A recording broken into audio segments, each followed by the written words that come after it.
India versus Pakistan match से पहले पाकिस्तान की जर्नलिस्ट जैनब अब्बास को भारत ने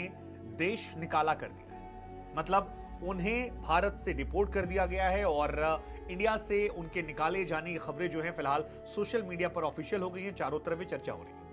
अब आपके जहन में सवाल आना चाहिए कि जैनब अब्बास कौन है और इंडिया ने आखिर उन्हें क्यों निकाला, क्या वजह इसके पीछे थी कि उन्हें देश से निकाल दिया गया, जबकि पाकिस्तान टीम यहां पर मौजूद है, तमाम लोग यहां पर मौजूद हैं और क्रिकेट वर्ल्ड कप में सबको इंतजार है बेसब्री से 14 तारीख के मैच का।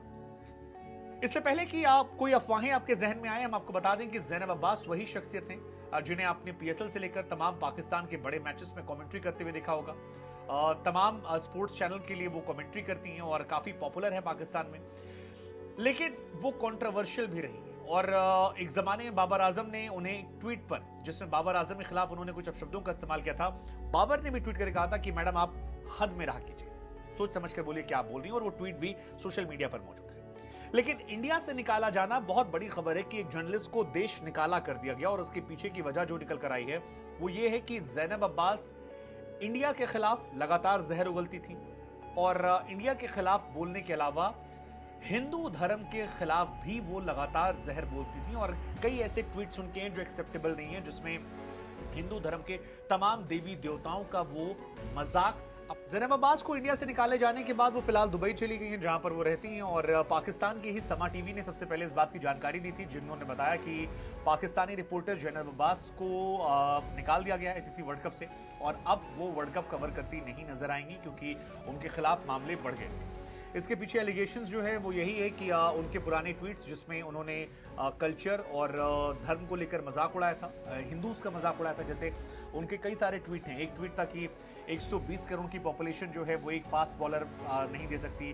उसके बाद एक बहुत ही खराब शब्द का इस्तेमाल किया, यू शुड शाकाहारीज, और उसको लेकर काफ़ी ज़्यादा उन्होंने गंदगी लिखी। एक उन्होंने माँ काली को लेकर एक ऐसा पोस्ट किया था जो मैं पढ़ नहीं सकता हूँ, और बहुत ज़्यादा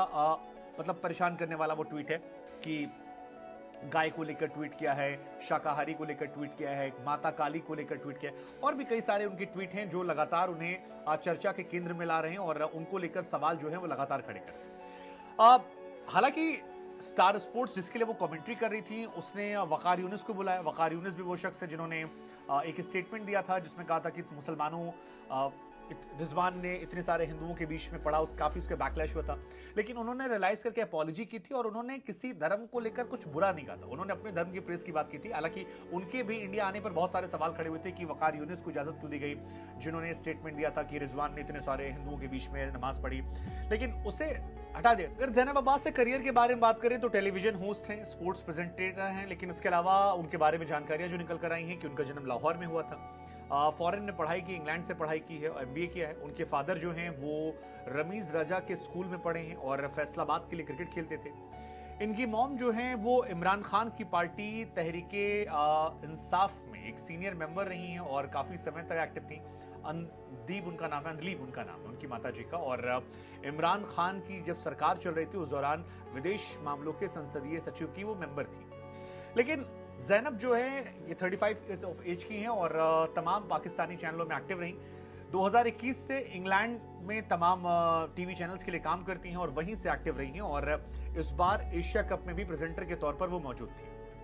लेकिन जैनब को इंडिया से निष्कासित तब किया गया जब उनके मामले को लेकर एक पीआईएल जो है वो दाखिल की गई इंडिया में, और एक शिकायत जो है वो दाखिल की गई जब उनके बहुत सारे ट्वीट्स निकल कर आए, और उसके बाद यह आरोप लगा उन पर कि उन्होंने हिंदुओं का बहुत मजाक उड़ा, जिससे माँ काली का अपमान है, इंडियन कल्चर्स का अपमान है। और उसके बाद एक शख्स है विनीत जिंदल करके दिल्ली में, जिन्होंने जाकर एक शिकायत दर्ज करवाई कि आईपीसी की धारा 153 है, 295, 506 और 121 लगाकर उन्हें जेल भेजा जाए और प्रेजेंटर की लिस्ट से बाहर किया जाए, क्योंकि इंडिया में ऐसे लोगों का स्वागत नहीं हो सकता है। और इसी के बाद ये मामला गरमाया, जिसके बाद समा टीवी पाकिस्तान में जो उसने भी बाकायदा एक पोस्ट डाला और बताया कि कैसे जैनब अब्बास को जो है देश से निकालने जाने की, और वकार यूनिस ने कहा भी था कि वो कहना कुछ और चाह रहे थे, निकला कुछ और, उनके मीनिंग ऐसे नहीं है, ही रिस्पेक्ट हिंदू रिलीजन और तमाम चीजें। पाकिस्तान में भी हिंदुओं की आबादी है, और अगर आप हिंदू धर्म को टारगेट कर रहे हैं तो फिर आप अपने लोगों को टारगेट कर रहे हैं। खैर, जैनब अब्बास का करियर जो रहा है उसमें कंट्रोवर्सीज भरी रही हैं, और एक और कंट्रोवर्सी उनकी थी बाबर आजम के साथ, जब उन्होंने 25/11 साल 2018 को बाबर आजम को लेकर एक ट्वीट किया था, जिसमें उन्होंने लिखा कि well played Babar Azam, loved how the boys went, congratulation Mickey Arthur celebrating his son century. और यहीं पर बाबर आजम नाराज हो गए थे और बाबर आजम ने उसी दिन, ये जो तारीख है 25/11 साल 2018, इस दिन रात को 9:50 पर एक ट्वीट किया कि think before you say something and don't try to cross your limits. सोच समझ कर लिखिए क्या लिख रही हैं और आपसे गुजारिश है कि आप अपनी हदों को पार मत कीजिए। अब इंडिया पाकिस्तान में तमाम लोग ऐसे हैं जो इधर उधर एक दूसरे के बारे में उल्टा सीधा लिखते हैं, लेकिन वो कहा जाता है ना कि पुराने पाप जो होते हैं अक्सर देर से निकल कर आते हैं। और काफी ज्यादा अब ये बड़ी खबर हो गई है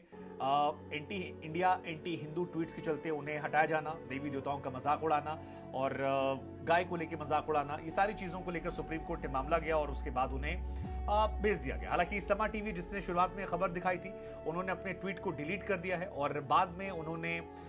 इसको एक नया एंगल दे दिया कि पाकिस्तानी जर्नलिस्ट इसलिए गई क्योंकि उनके लिए सेफ्टी कंसर्न हो गए थे। हालांकि कहानी ये सुप्रीम के चलते उन्हें हटाया गया और